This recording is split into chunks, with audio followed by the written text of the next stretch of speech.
नमस्कार मित्रांनो, मी डॉक्टर विशाल गुंजाळ। आज आपण टेलबोनचे दुखणे किंवा कॉक्सिगोडायनिया म्हणजे काय याबद्दल माहिती घेणार आहोत। आपले टेलबोन हे आपल्या माकड हाडाचे शेवटचे टोक असते।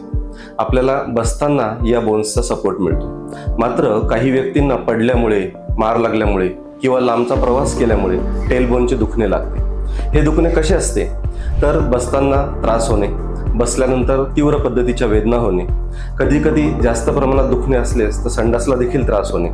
तर अशा प्रकारचे हे टेलबोनचे दुखणे असल्यास याला सर्वप्रथम मेडिकल मॅनेजमेंट, गरज पडल्यास फिजिओथेरपी आणि सॉफ्ट कुशनचा वापर करणे किंवा रिंग पिलोचा वापर करणे असे प्रायमरी उपचार यामध्ये केले जातात। गरज पडल्यास याला इंटरव्हेन्शनच्या साहाय्याने, रेडिओ फ्रिक्वेन्सीच्या साहाय्याने उपचार केले जातात व टेलबोनचे दुखणे आपले बरे केले जातात। मित्रांनो, तुम्हाला टेलबोन किंवा कॉकिक्स पेन बद्दल अजून काही माहिती हवी असल्यास आम्हाला संपर्क करा।